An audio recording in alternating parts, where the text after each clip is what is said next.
nggak sih apa itu geomorfologi bentuk lahan tektonik atau struktural?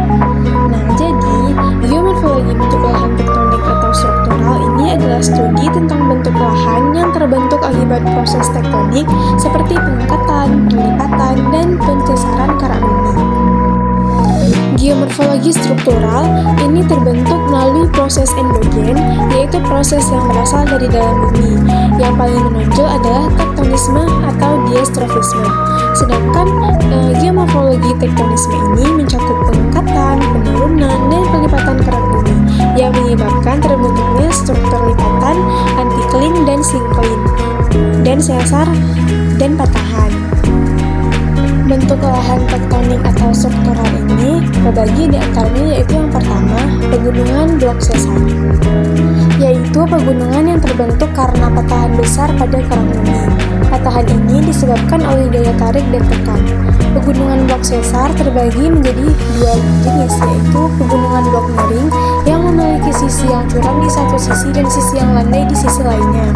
Lalu yang kedua, pegunungan blok terangkat, yaitu memiliki dua sisi yang curam yang memperlihatkan kedua sisi tebing. Yang kedua adalah gawir sesar, yaitu tebing curam yang terbentuk akibat sesar yang baru yang biasanya disertai perpindahan secara vertikal. Gawir sesar ini juga merupakan bentuk lahan yang terbentuk bukit yang salah satu lerengnya merupakan bidang sesar. Morfologi ini dicirikan oleh bukit memanjang dengan perbedaan ketinggian yang cukup ekstrim antara bagian yang datar dan bagian bukit.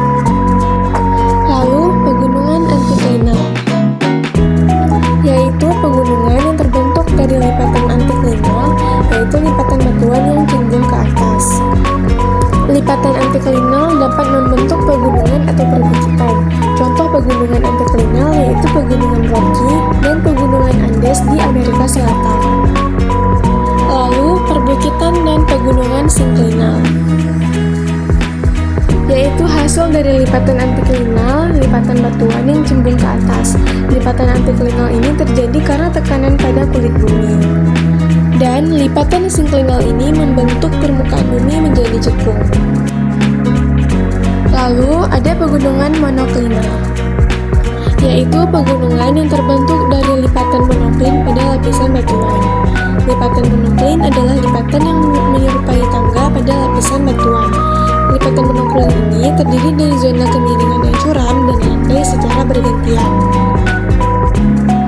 Lalu pegunungan atau perbukitan kubah, yaitu pegunungan yang terbentuk dari lipatan regional dengan sudut kemiringan yang kecil. Sedangkan perbukitan kubah adalah perbukitan yang memiliki bukit-bukit berbentuk kubah. Lalu pegunungan atau perbukitan plato. Pegunungan atau perbukitan plato adalah sebutan lain untuk dataran tinggi, yaitu dataran luas yang berada di ketinggian di atas 700 mdpl. Plato ini terbentuk dari proses tektonik yang menciptakan pegunungan vulkanisme. Lalu ada Hochberg atau Cuesta.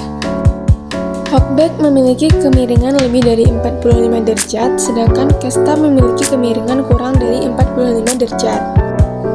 Hochberg memiliki kontur yang curam, sedangkan Cuesta memiliki kontur yang landai. Dan Hochberg memiliki kemiringan yang simetris, sedangkan Cuesta memiliki kemiringan yang tidak simetris.